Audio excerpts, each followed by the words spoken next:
আজি আপোনালোকে জানে গোটেই অসমত পঞ্চায়ত নিৰ্বাচন চলি আছে আৰু পঞ্চায়ত নিৰ্বাচনৰ আপোনাৰ আগতীয়াকৈ ৰিজাল্ট ওলাইছে 34টা জিলা পৰিষদৰ তাৰে 34টা ভাৰতীয় জনতা পাৰ্টি দলে লাভ কৰিছে আৰু 2টা অসম গণ পৰিষদে লাভ কৰিছে আৰু সেইকাৰণে আমি দক্ষিণ কামৰূপ জিলাটো আমি NDA হিচাপে নিৰ্বাচনত অৱতীৰ্ণ হৈছোঁ।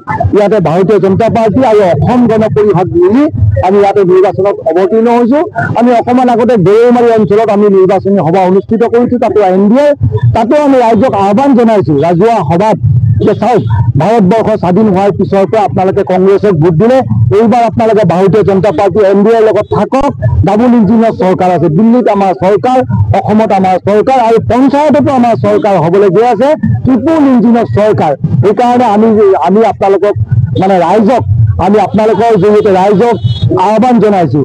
আমাৰ পাৰ্টি আমাৰ ভাৰতীয় জনতা পাৰ্টি দলৰ পাৰ্টি হামিদা বাইদেউ আৰু আমাৰ পাৰ্টি আমাৰ মহিবুল হক ডাঙৰীয়াক বা আমাৰ যিখিনি পাৰ্টিটো আছে প্ৰত্যেককে আমাৰ NDA পাৰ্টিখিনিক একবাৰ জয়যুক্ত কৰক। কাৰণ আপোনালোকে গম পায় সঁচা কথা আজি এগৰাকী কংগ্ৰেছৰ পাৰ্টীয়ে জিলা পৰিষদত টিকট পোৱাৰ কাৰণে 20ৰ পৰা 25 লাখ টকা দিছে জিলা পৰিষদৰ আৰু আঞ্চলিক পঞ্চায়তৰ টিকট পোৱাৰ কাৰণে 8 লাখ 10 লাখলৈ টকা দিছে। কিন্তু ভাৰতীয় জনতা পাৰ্টি বা NDA বা আমাৰ অসম গণ পৰিষদৰ তাতে প্ৰাৰ্থিত্ব লাভৰ কাৰণে কোটি 1 টকাও দিব লগা হোৱা নাই। সেইকাৰণে আপোনালোকে গম পায় তেওঁলোকে কি কৰিব, ইমান টকা দি দুৰ্নীতি কৰিব লাগিব। কিন্তু আমাৰ NDA যিখিনি পাৰ্টি আছে ভাৰতীয় জনতা পাৰ্টি দলৰ পাৰ্টি অসম গণ পৰিষদৰ পাৰ্টি তেওঁলোকে ৰাইজৰ কাম কৰিব আৰু তেওঁলোকৰ লগত কোন আছে অসমৰ মাননীয় মুখ্যমন্ত্ৰী ডক্টৰ হিমন্ত বিশ্ব শৰ্মাদেৱ আছে। তেখেতে আমাক জনাইছে যে এইবাৰ যদি আমাৰ চমৰীয়া সমষ্টিত যদি এইবাৰ পঞ্চায়তত ভাল ফল নিৰ্ণয় কৰিব পাৰে তেতিয়াহ'লে নিশ্চয় আমি পঞ্চায়তৰ পিছত 2026 চনতো আমি ইয়াৰ পৰা প্ৰাৰ্থী দিম, এনেকুৱা এগৰাকী শক্তিশালী প্ৰাৰ্থী দিম। এইবাৰ চমৰীয়া সমষ্টিৰ পৰা ভাৰতীয় জনতা পাৰ্টি বা NDA পাৰ্টীয়ে নিশ্চয় জয়লাভ কৰিব পাৰিব।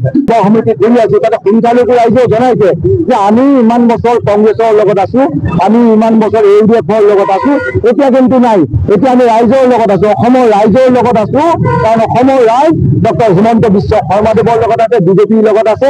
আমি জানো যে এইবাৰ কংগ্ৰেছৰ অস্তিত্ব শূন্য হৈ গৈছে, সেইকাৰণে আমি এইবাৰ মানে ডাবল ইঞ্জিনৰ চৰকাৰৰ লগত আছো।